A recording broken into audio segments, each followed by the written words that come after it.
ស៊ូមទៀតថាចុះតាក់ទងអីជាមួយខុនដូគាត់អាចទិញផ្ទះដែលជាប់ដីបានដែរខ្ញុំអាចហ៊ានលើកឡើងថាបើសិនជាគាត់ទិញទាំងជាប់ដីជាពិសេសបើសិនគាត់ចង់រស់នៅកណ្ដាលក្រុងប្រហែលជាអាចតម្លៃថ្លៃតិចអាចលើសពីសមត្ថភាពរបស់គាត់បើសិនគាត់ចង់ទិញផ្ទះជាប់ដីហើយនៅក្នុងកណ្ដាលក្រុងអញ្ចឹងសម្រាប់ពួកគាត់សួរថាពេលខ្លះមិនមែនថាគាត់ចង់ឬមិនចង់ស្រឡាញ់ឬមិនស្រឡាញ់ក្នុងការរស់នៅក្នុងខុនដូទេពេលខ្លះគាត់មានជំនឿច្រើនបើសិនជាគាត់ចង់មានថវិកាប្រហែលជាថាគ្រាប់100000ឬ5-60000សួរថាគាត់ទិញបានអត់ផ្ទះជាប់ដីនៅក្នុងកណ្ដាលក្រុងវីឡាឬផ្ទះល្វែងផ្ទះបានទេគាត់ត្រូវតែទិញខុនដូសម្រាប់រស់នៅអញ្ចឹងដូចពួកគាត់ទំការថ្មីថ្មហើយគាត់រស់នៅតែម្នាក់2នាក់ប្តីប្រពន្ធគាត់ទេអញ្ចឹងគាត់អាចទទួលយកបានហើយជាពិសេសដែលខ្ញុំលើកឡើងមិញថាប្រទេសយើងគឺប្រទេសវ័យក្មេងអញ្ចឹងអ្នកទិញខុនដូប្រកាសជាក្រោមអាយុ30គាត់អាចទទួលយកបានហើយគាត់ចូលចិត្តបរិយាកាសជុំវិញក្នុងការរស់នៅហ្នឹងអញ្ចឹងខុនដូឯងស័ក្តិសមចំពោះគាត់តែបើសិនជាថាប្រជាជនយើងដែលមានវ័យរៀងចំណាស់ព្រោះតែដូចប៉ាម៉ាក់ខ្ញុំតិចហើយគាត់មិនទិញខុនដូគាត់មិនទិញទេព្រោះអីគាត់រស់នៅផ្ទះជាប់ដីផ្ទះល្វែងអីផ្សេងហ្នឹងរស់នៅពាក់កណ្ដាលជីវិតរបស់គាត់ហើយសុខហើយគាត់ទៅនៅខុនដូគាត់មិនចេះនៅអញ្ចឹងវាមានភាពខុសគ្នាបន្តិចតែដូចមិនលើកបានចឹងភាពច្រើនគឺផ្ទះរបស់យើងគឺផ្ទះវ័យក្មេងអញ្ចឹងគាត់អាចទទួលយកបានក្នុងការរស់នៅក្នុងខុនដូហ្នឹងអញ្ចឹងអាហ្នឹងក៏គឺជាចំណុចមួយដែលធ្វើឲ្យមានតម្រូវការក្នុងទីផ្សារខុនដូដែរហើយមួយទៀតដែលសំខាន់បំផុតប្រជាជនរបស់យើងគឺមួយឆ្នាំពីមួយឆ្នាំគឺមានការកើនឡើងខ្លះយើងអាចទៅកើតដីបានទេតែប្រទេសយើងក៏ប៉ុណ្្នឹងគឺប៉ុណ្្នឹងយើងក៏មិនអាចទៅឈ្លានពានទៅចិត្តខាងរបស់យើងដើម្បីយកដីគាត់បានដែរជាពិសេសគឺនៅក្នុងកណ្ដាលក្រុងភ្នំពេញអញ្ចឹងបើសិនជាហេកធំបានមានតែឡើងលើអញ្ចឹងវាគឺជាគេហៅថាគឺជាបរិបទមួយក្នុងការរស់នៅយើងអាចមើលឃើញថាប្រទេសជិតខាងរបស់យើងមិនថា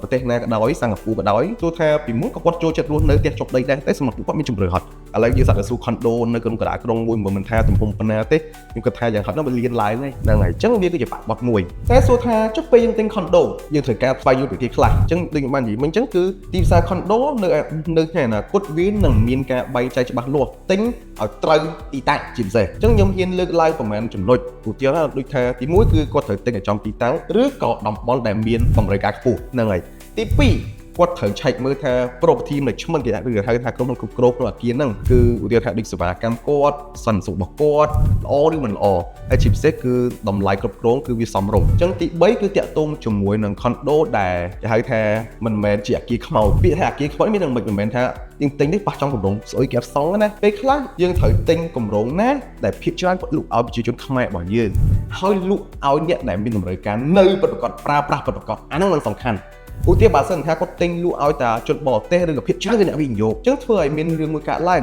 ភាគច្រើនគាត់